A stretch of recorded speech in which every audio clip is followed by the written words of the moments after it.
This is history on stage.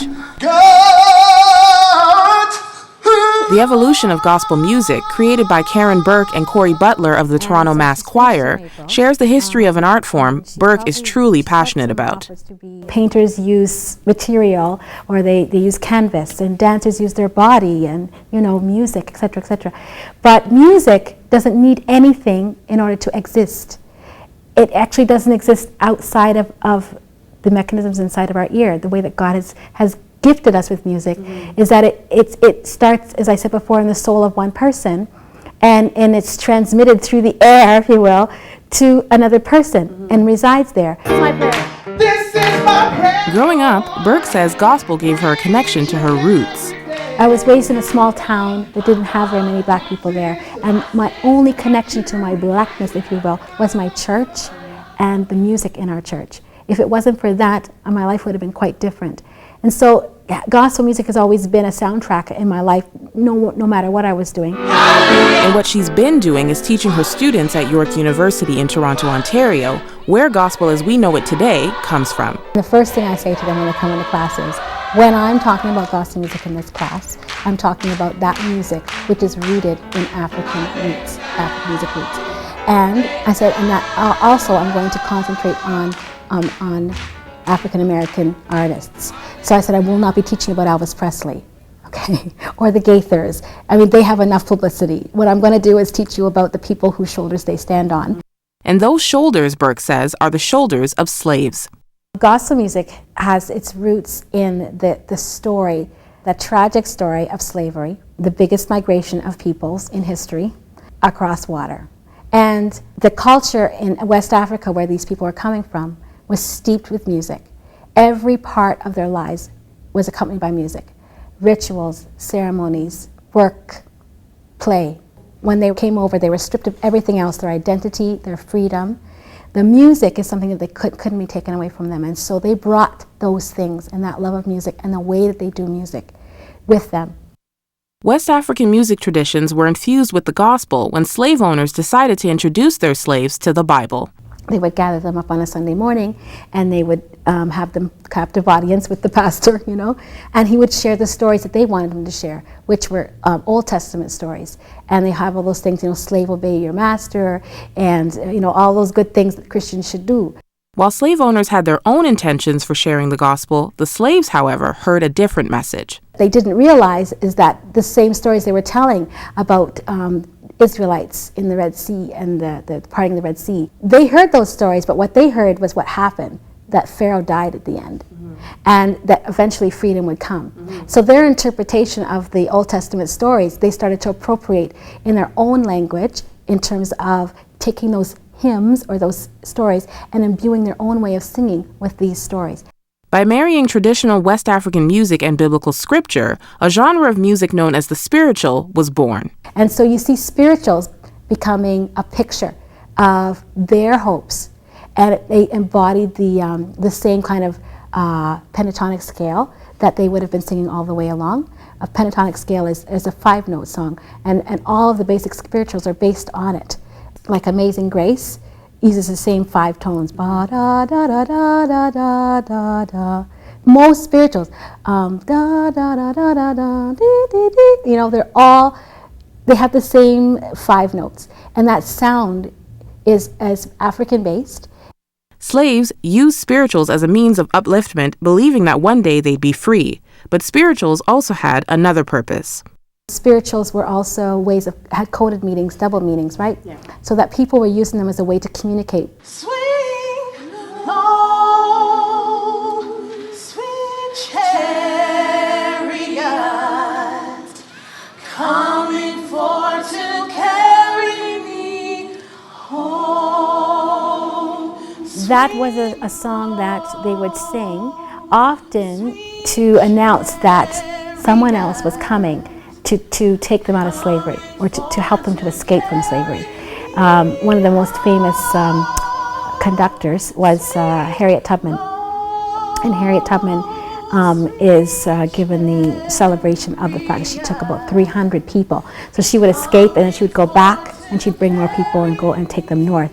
And so they would call these people the conductors or whatever, and they would use the term chariot as a symbol for these people that would come. From the bottom of your soul. Though millions enjoy the music, most people, Burke says, don't know its history. She wants to change all that. With music an integral part of many black churches, the evolution of gospel music traces the history of the genre. Against the backdrop of the hopeful and often brutal lives of black people in North America, the show illustrates the changes in gospel music through theater and dance. The production goes through 5 eras of gospel music.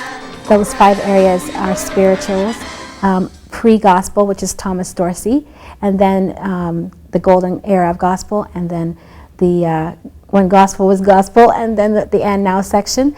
Spirituals became known to the wider population through groups like the Fisk Jubilee Singers, a group of free students who toured to raise money for Fisk University, the first American university to offer a liberal arts education to people of color. On the Lord I'm gonna wait, on the Lord I'm gonna wait, on the Lord till he comes. Thomas Dorsey is credited for being the father of gospel music. Initially a secular blues singer known as Georgia Tom, Dorsey became a Christian and combined his love for the blues with a Christian message. And at the beginning, the other Christians around did not like it at all. You know, he was like the Kirk Franklin of his day, I guess, you know, when doing something new with this music that they considered to be not Christian, right?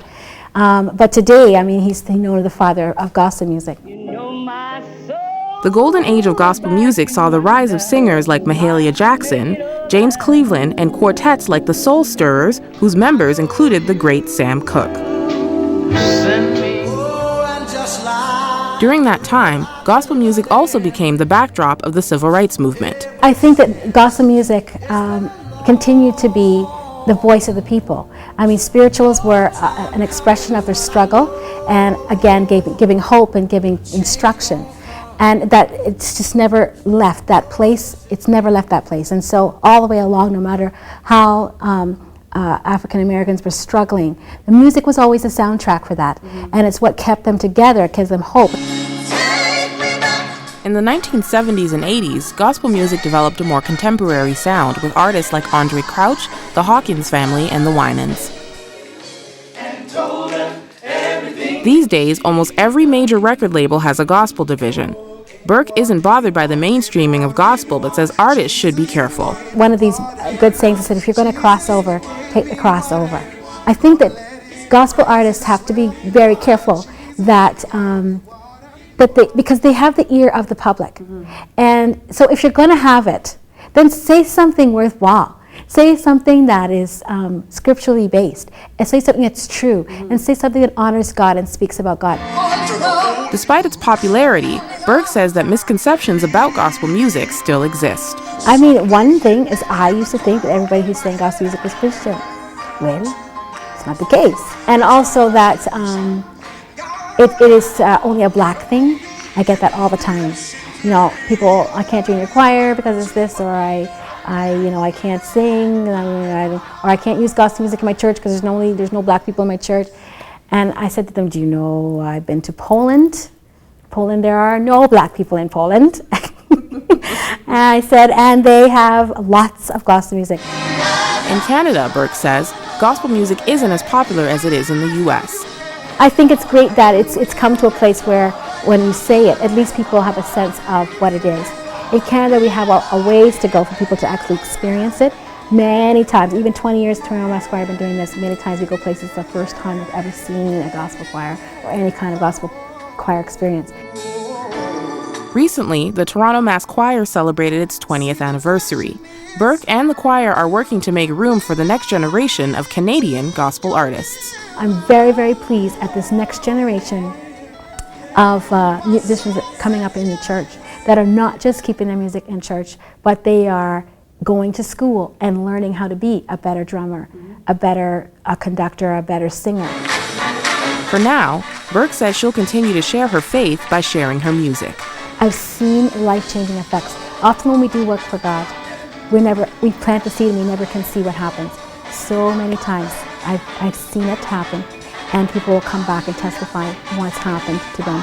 If you have someone's ear, you have their heart, you have their soul.